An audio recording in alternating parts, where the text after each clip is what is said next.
Welcome to the Aerospace Advantage podcast. I'm your host, John Slickbaum. Now, last week we heard from the Mitchell Institute team and Audrey Brady, who is the Vice President for F-35 Global Sustainment at Lockheed Martin, about the latest with the F-35. After hearing about the F-35 from a pilot perspective earlier this year, we figured it was time to get input from those who build it, and I'm glad we did. If you took anything away from last week's conversation, it should really center around the complexity of the program. People make sweeping statements all the time, but at the end of the day, the airplane is comprised of thousands of sub-elements. Everything from how contracts are written to software and the various components. Taking a jet from theory to reality involves balancing all of these facets. Today, we're turning to the other major element that makes up the jet, the engine. We often take propulsion for granted, but the complexity of the jet is pretty eye-watering the more you learn about it. And the Pratt and Whitney F-135, which powers the F-35, is pushing the state-of-the-art in really dramatic ways. And as I mentioned in the last episode, take note that the F-35 airframe and the F-135 engine are two separate contracts with the government. That's a powerful indicator that the engine isn't some simple bolt-on component. It stands alone as its own program. So to set the scene again, we have Major General Larry Stutstream. Hi, Slick. Heather Penny. Slick, hi. It's great to be back. And Doug Berkey with us today. Hey, Slick.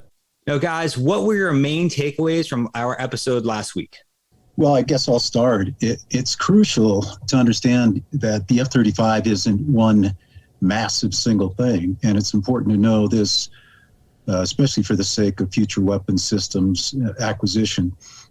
The F-35 is an example of an evolving process of research, design, testing, initial production, more testing, and then the operational fielding, which requires a lot of concern about quality of maintenance and spares and so forth. So this all involves long-term thinking about sustainment of the overall enterprise. And too often we look at it like it's just one big thing. But that program and all its pieces is going to mature and evolve. And in the case of the F-35, it has matured a lot. But we need to be smart about regarding all the complexities. So I say, evaluate the jet's maturity and performance accordingly. What we, care about in the early years, early production, is way different than what we need to think about now that the jet is a major portion of the fighter fleet. Of course, it is time for the jet to deliver on the design promise, those promises of capability and affordability. But this is where we are at in the program, and it's happening. What Audrey said was encouraging, but clearly Congress and the services still need to be convinced. Stutz, it was interesting you mentioned sustainment. And one of the things that struck me was just the number of sustainment efforts that Lockheed Martin is working. Getting to the goal that the services want regarding availability and reliability isn't going to be a single solution. It's going to take a lot of small and discrete and focused efforts throughout the program. It was also interesting to hear her talk about major components of the program sunsetting and introducing new generations of technology. So think about Alice scaling back in favor of Odin.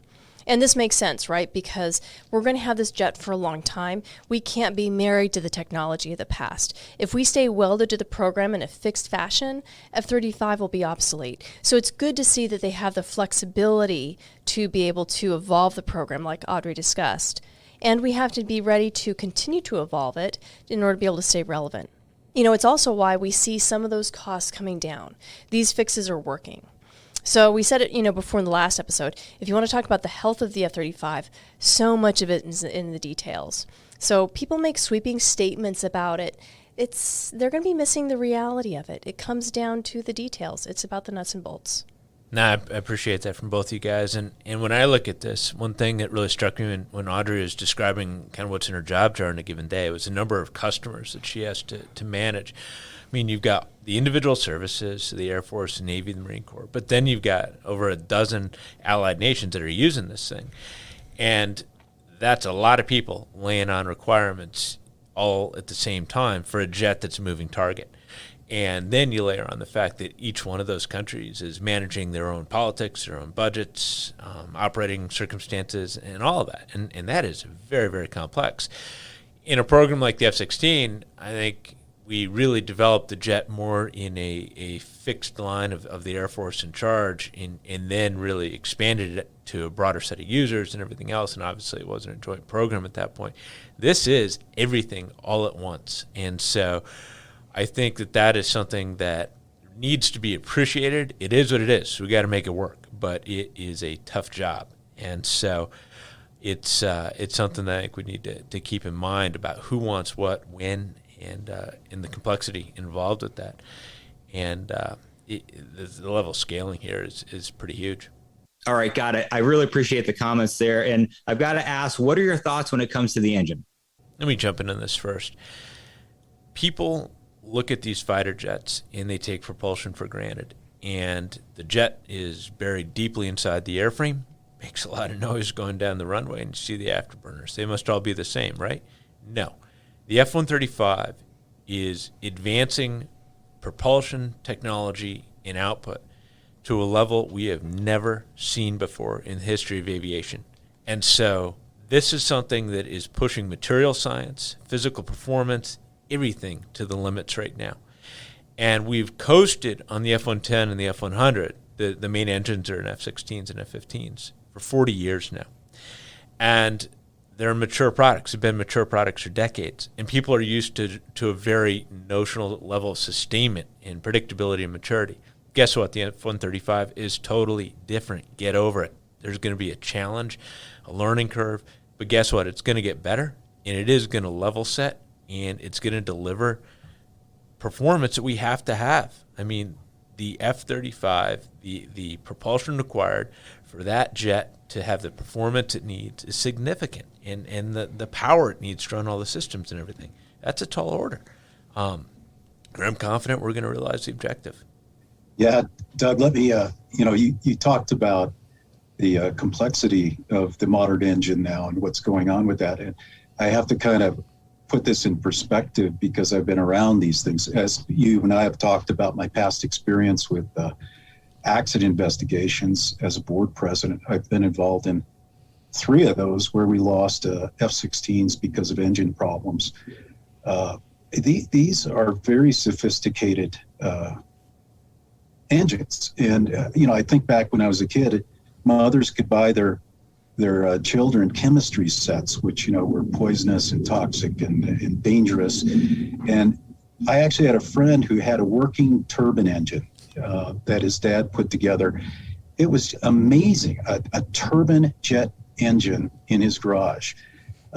Today, oh my gosh, I've seen engines disassembled, reassembled. I've been through the manufacturing process and through the maintenance process and through the depot process. And let me just, double hit what you said. These things are sophisticated. For example, in one accident where we lost an F-16, the causes of an engine flying apart and destroying the F-16 goes all the way back to depot, where an engine had gone through a periodic refurbishment, and certain components of that engine require, they're so perfectly milled that you have to cool one piece, warm up the other piece to get the spacing needed to push them together in a very aligned way. Well, there was a microscopic burr that resulted in a misassembling of that engine that over time just barely put the engine rotation off balance a bit, imperceptible, couldn't be picked up, but over time you had a fatigue that destroyed the engine. Peel that back and we find out that the training didn't exist. The type of people that were being hired at depot didn't have the skill set. So that was a huge period of time where the Air Force had to respond to that and fix that. Now you're looking at these state-of-the-art engines being pushed, state-of-the-art materials, temperatures are higher, they require precise computer-monitored adjustments ongoing at all times. The requirement for making sure that depot training, the quality of people, having adequate spares, having well-designed and acquired spares from folks who know how to make these things and keep them in great shape. All of these things are at a level, and folks need to understand that that's going to cost money. It's going to cost manpower for both the training and the material as we go forward with these new engines. Stutz, what you said is absolutely correct. The technology, the materials, the designs, the tolerances are so tight, the materials so exotic that we really have to have the training and the maintenance in the depot to be able to make sure that the engines are healthy. And we also are going through a learning curve where we're seeing how these new designs in the F-135 are responding to adverse operational environments. And so we're learning some interesting things because we're putting materials in the engine that we haven't before, have not been in past engines, and so the engines are responding a little bit differently. So we've got a learning curve with this, and we have to understand that it's going to take a little time to figure it out and develop the appropriate fixes, modifications, and maintenance procedures. But, folks need to understand that every engine goes through this kind of learning curve as we go through engine generational technology. So like the J79 and the F4 Phantom that you flew and my dad flew, right? My dad tells a story where they sucked in a turkey buzzard and blew it out the back. But the tolerances for the F-110 engine and the F-16 that you and I flew wouldn't accept something like that. So as you said, when we first fielded the F-110 engine, there were a lot of learning problems. We were losing those engines quite a bit, and as a result, we were losing the aircraft. We're not losing aircraft with this engine, but we still have to understand that there's a learning curve, and people need to get that with every new development of generational technology. But one thing that we do need to keep in mind, too, is a lot of this is just down to basics. And it gets to what you said, Stutz, having the training for the maintenance line personnel, having the training in the right equipment in the engine shop, having the training in the right level of manning and the right capacity within the depots, making sure we've got the right number of spares. And I would say that to this point, we have not done that back to basics, foundational building blocks due diligence for this engine. All right, team. Thanks as always. And with that, let's get on with part 2. Today, we have 2 leaders from Pratt and Whitney's F-135 team. First off, I'd like to welcome Amanda Glode, Executive Director for F-135 Sustainment. Hi, everyone. Thanks for having us. And Tim Picard-Forsyth, the lead integrator for the Combat Air Forces from Pratt and Whitney. Happy to be here. Look forward to the conversation. Now, many of the listeners may wonder why we wouldn't just have Audrey from Lockheed Martin speak to the engine since it's an integral part of the aircraft. But here's the deal. Engines are different because of their complexity, their scale, and depth of integration necessary to support other systems on the jet. So much so that the government contracts separately with Pratt and Whitney for the F-135 engine, which powers the F-35. That means the government buys the engines directly from Pratt and provides them to Lockheed as government furnished equipment. So if you want to know more about the engine, you need to ask the people building them. Now, let's establish for some context for our listeners, why is the F-135 engine totally different than almost any other military aircraft engine in service today? Thanks for the question, Slick. It's a good one. I think covering all the answers to that question would take far more time than we have today, so I'll try to limit to maybe 4 or 5 things that I think that differentiate the 135. So to start with, it was designed for variant commonality so that it would be compatible with the overall Joint Strike Fighter program construct. As a result, it powers all 3 variants, and I think most of the population of your listeners probably know that. That was accomplished by designing in a modular architecture for the engine. There are 5 modules that make up the engine to provide operational advantages, and those come primarily through commonality of sparing, supply chain, repair network, things like that. It's also probably worth pointing out that the short takeoff and vertical landing variant, the STOVL, it has components that are unique to the F-35B. So staying on that thread for just a second, the STOVL line of discussion, if you think about your question overall, 4th to 5th gen, STOVL's made some serious progress. I've not had the pleasure of flying a 4th gen STOVL jet, but I know many who have, and they tell me that from a pilot perspective, the task loading and the risk was fairly intense. On today's F-35Bs, those issues are significantly reduced. Conversion from conventional flight, which is mode 1 flight, to vertical lift flight, mode 4 flight, is amazingly simple. That's the direct result of some truly impressive integration between the air vehicle and propulsion engineers that did the design work. So hats off to that community. They leveraged leading edge technologies and materials, and ultimately in the end kind of pulled off a miracle that revolutionized Stovall operations. So that's one.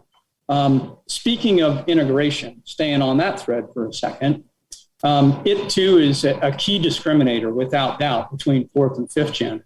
So the F-35 mission, the offensive and defensive systems, the sensors, the weapons, the avionics, they all demand a high degree of integration between the jet and the engine. The best descriptor that I can think of that stands alone is probably symbiotic. At a foundational level, it's a really complex balance of resource allocation between the jet and the engine that allows the full suite of capabilities in the F-35 to come to the fight. So there are others, but one of the most notable is satisfying the overall requirements for thermal heat rejection or thermal demand. So this one's pretty obvious. Like his forefather, the F-119 that powers the Raptor, there's no doubt that development and sustainment of signature enhancing capabilities is unique to the 135. We won't dive into the weeds on that specific aspect here, but it's obviously a critical baseline attribute to any 5th gen fighter. And from a pilot perspective, I guess I saved the best two for last. So one of the highest compliments I've ever heard from, for as an engine provider from a pilot is that they rarely even had to think about the engine. The F-35 is controlled by 2 full authority digital engine controls. We call them FADECs. Think of the FADEC as the central brain or computing power for the engine. There are advanced control laws inside those FADECs that are combined with mechanical system redundancies that minimize the need for the typical care and feeding that you would have seen in the older jets in 3rd generation and even some of the 4th generation jets. And so the last one, maybe I should have kicked it off with this one, is also pretty obvious, but I'll offer this out.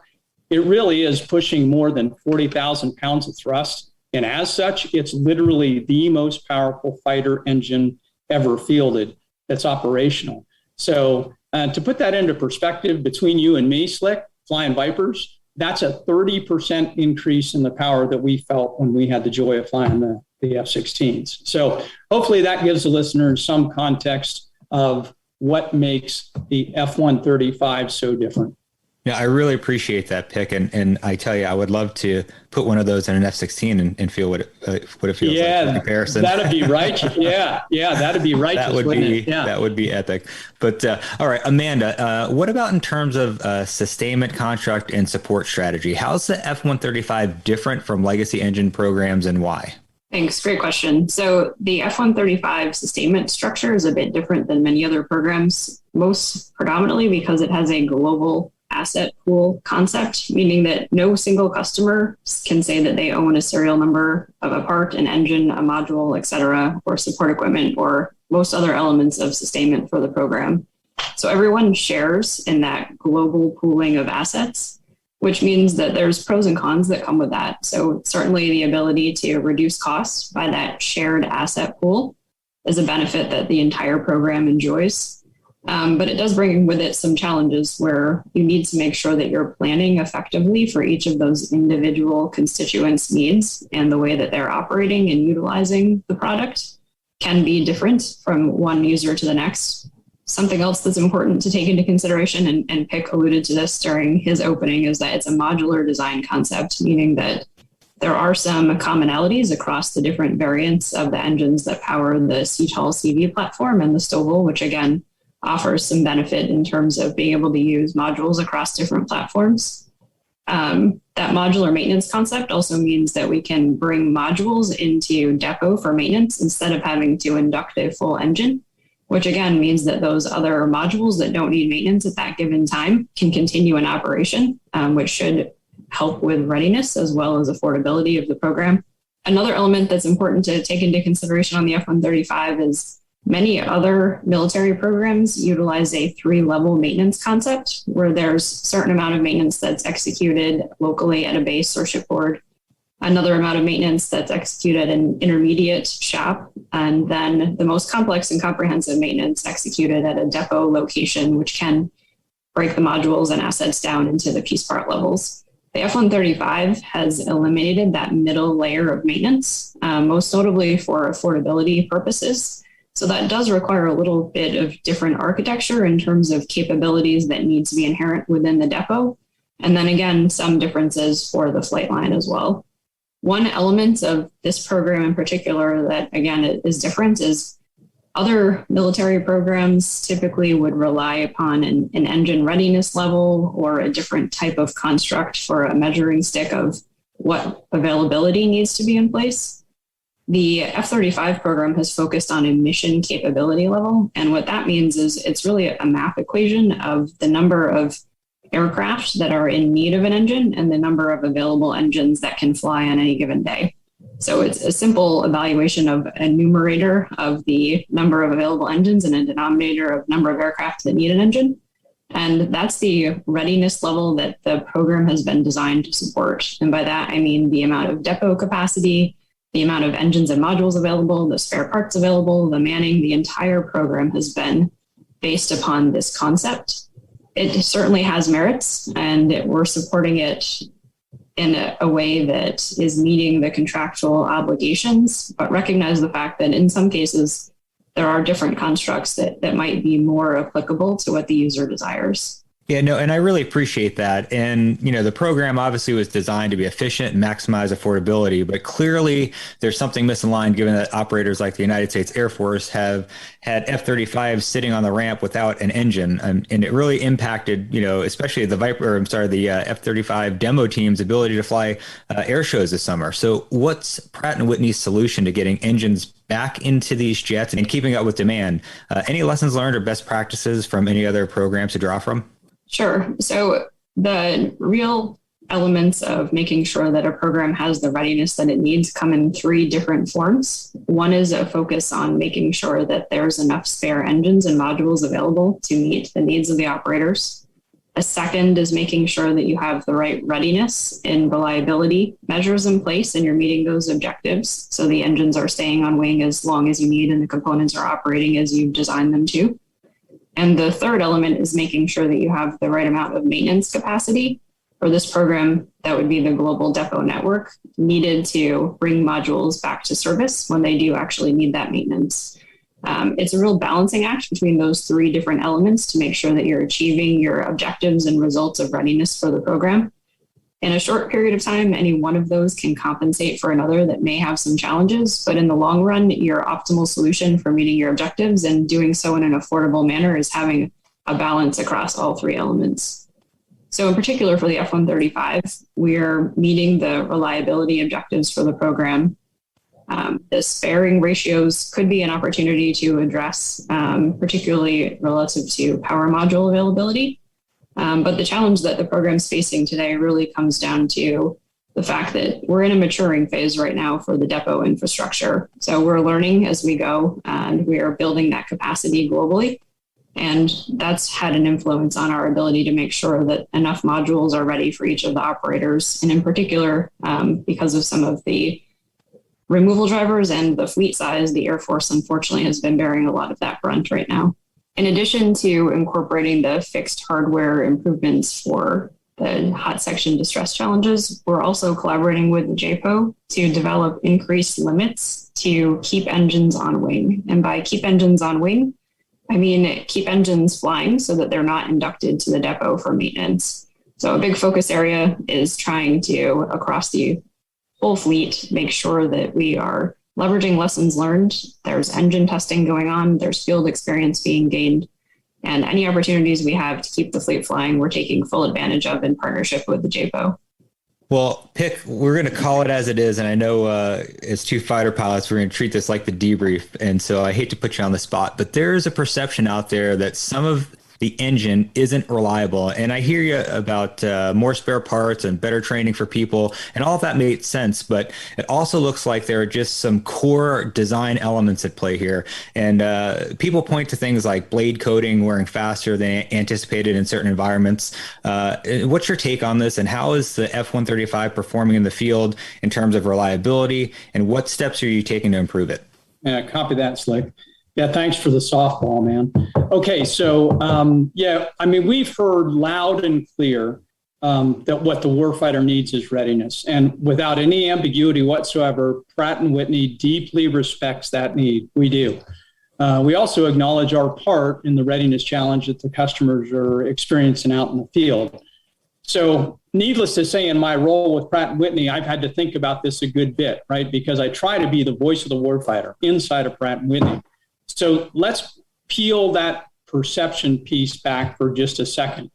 I looked up the definition of reliability, right? It is the quality of being trustworthy or performing consistently well. That's the literal definition. You'll note in that definition, measurement of performance is an integral part of the definition itself. And Amanda was kind of alluding to that. So I thought it might be informative to reflect on some of those measures of merit that Pratt and Whitney is measured by for the 135. We use terminology that's called mean flight hours between removal. And propulsion guys put an E on the end of that engine. But it's effectively how often you have to remove the engine from the jet. Against that measure, the current production engine provides nearly 2 times that of the engine specification. Now, you can see that is out of balance with the expectation of the customer from a readiness perspective, right? Another measure of merit is how tough is the engine? Honestly, it can take a licking and keep on ticking. I don't mean that in jest. It's ingested 70 foreign objects, including large birds, instrumentation, other types of debris, some of them you wouldn't imagine. And in each case, the engines continue to operate, allowing the pilot to get the jet back on the deck safely.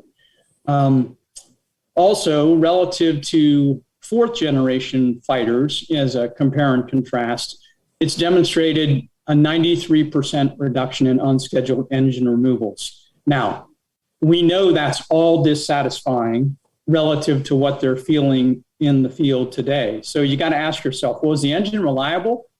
By the metrics of measure, it is. But there is a gap between the customer expectation of engine availability and the measures of reliability Pratt and Whitney has to deliver to, kind of back to Amanda's point. So I think that's the center of mass that's feeding that perception overall. And what it boils down to is that the sustainment structure and the readiness metrics haven't matriculated in unison with warfighter expectations. Quite literally, Pratt is being measured by the same non-mission capable metrics that were put in place in 2017. So reliability is by no means the only contributor to that readiness challenge. And Amanda alluded to those 3 pillars that she was talking about that have to all be there. But certain reliability is a player in the middle of that. And I think you're probably going to get into some more discussion about at least one of those things a little bit later. All right. Well, I couldn't ask for a better segue than that because, Amanda, I've got to ask you a really tough question here. I'd like to dig into the blade coating issue some more because, as I understand it, it's a big issue that will see engine life improvement a lot. So what else can you tell us about this? Is there a fix in place, and how long will it take to field?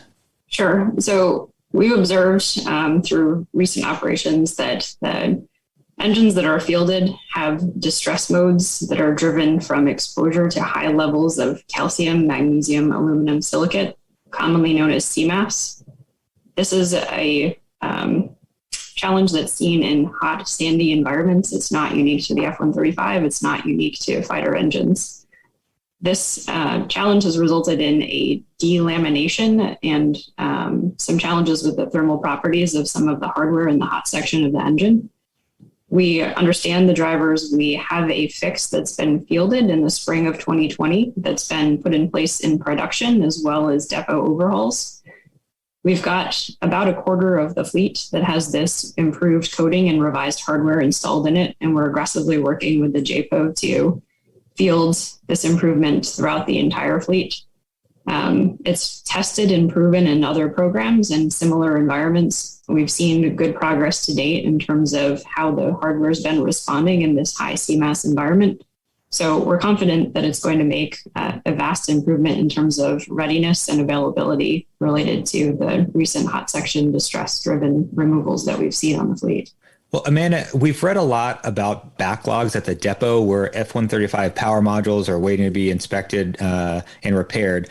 And as I understand it, this is a major reason why aircraft are sitting on ramps without engines. Can you walk us through this issue and discuss what you're going to do to solve it? Sure. Some of this gets back to those three pillars that we had talked about before. So to make sure that you're able to turn your modules around for maintenance in a fashion that meets readiness objectives, you need to have a depot capacity that's in place that's able to meet those maintenance needs and demands. So we're really focused on making sure that we're growing the capabilities across the global depot network. There's depots in the US and depots that are being stood up internationally with the help of our partner nations. Admittedly, there's been some challenges in the road of development of that capability. We're certainly owning our portion of that and have made significant progress in terms of fielding support equipment to meet the depot capacity growth. We've made improvements in terms of the tech data that's made available to the depots. And we've also worked towards efficiencies and continuous improvement efforts to make sure that when questions are raised from a technical interpretation manner, that those are being addressed as quickly as possible. And we're leveraging lessons learned from our global depot network, specifically also taking into account learning that we had on the F-119 program and F-100 program and others that came before us to try and make sure that if there's process improvements, opportunities to partner differently with different organizations to speed resource responses to the actual maintainers, that we're doing the very best that we can. We've seen a vast amount of improvement in terms of the production numbers and our expectations of power module production for this year. We're on track to more than double the output of power modules from 2020 into 2021. We've seen great improvements in terms of the Tinker Air Force Base operations with our partner there. So the Oklahoma City Air Logistics Complex HMC partnership has significantly reduced the turnaround time. When we entered 2020, it was around 200 days or more in terms of power module turnaround.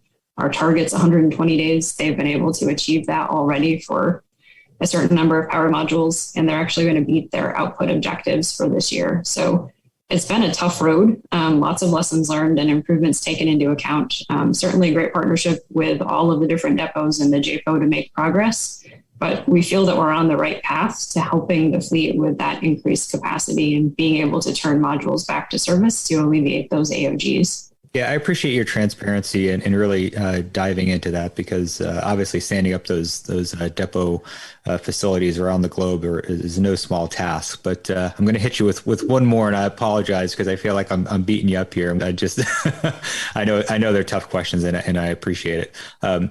But Amanda, let's talk about costs. And it's no secret that the services in Congress are demanding the F-35 costs, or that the F-35 costs less to operate. The engine is a major part of that equation. So how is Pratt planning to reduce its share of the sustainment costs?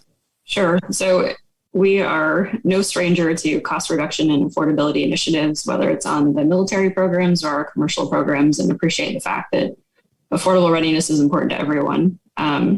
If we take a look at the F-135 specifically, the engine and the propulsion system makes up about 10 to 15% of the overall operating cost of the F-35. Acknowledging that we own the drivers for a vast majority of the ability to reduce that cost, we've taken a lot of things into account to try and focus on different portions of the life cycle, but I should probably describe those cost drivers a little bit before we get into the details. So if you look at propulsion maintenance, there's a small amount of fixed costs that are resident throughout the life cycle of a program, typically your manpower and other elements of that standing infrastructure. But the real driver of propulsion affordability and propulsion cost comes in the form of maintenance. So we're at the point in the program right now where we're still experiencing unscheduled maintenance, akin to oil changes, tire changes, et cetera, for your car. But when we get into the scheduled maintenance activities, which are driven by the design interval of the hardware that says at certain points along the life cycle, you need to bring the hardware in for maintenance. You have to replace a certain amount of it. You have to repair a certain amount of it. And this comes in waves based on the amount of time on the assets. Those are really the drivers for our costs. And those tend to happen in waves, if you will, that are based upon utilization and the delivery year of engines. So they're planned expenses. And as we get into the middle part of the 2020s, that's when we'll start our first big wave of scheduled maintenance on this program. And it will come and go, and we will have those sine waves of costs increasing, peaking, and then decreasing as we get through the first interval, and then it will repeat for the second. Our focus is really on trying to address those scheduled maintenance costs because they are the major driver. We've identified opportunities to reduce those scheduled maintenance costs for the first scheduled visits that we'll be seeing by about 36%. And we're not resting there. We'll continue to try and find other opportunities to drive down part replacements, to expand limits, to repair more parts and avoid part replacements where we can, and focus on any amount of cost reduction for those scheduled maintenance activities, leveraging, again, lessons learned from other programs, as well as the unscheduled visits that have come into the shop so far. All right. Well, Pick and Amanda, I can't say thanks enough for your time to be on the Aerospace Advantage. And we know that you and your team are really pushing the state of the art. We can't thank you enough for that. Obviously delivering a great, reliable engine for the F-35 to the warfighter. So thank you so much. Thanks for having us. Thanks for having us. We appreciate the opportunity to speak on behalf of Pratt and Whitney. With that, I'd like to extend a big thank you to you, our listeners, for your continued support and for tuning into today's show. If you like what you've heard today, don't forget to hammer down on that like button and follow or subscribe to the Aerospace Advantage. You can also leave a comment for us to let us know what you think about our show or areas you would like to hear more about. As always, you can join in on the conversation by following the Mitchell Institute on Twitter, Instagram, Facebook, or LinkedIn, and you can always find us at mitchellaerospacepower.org. Until next time, this is John Slickbaum. Stay safe and check 6.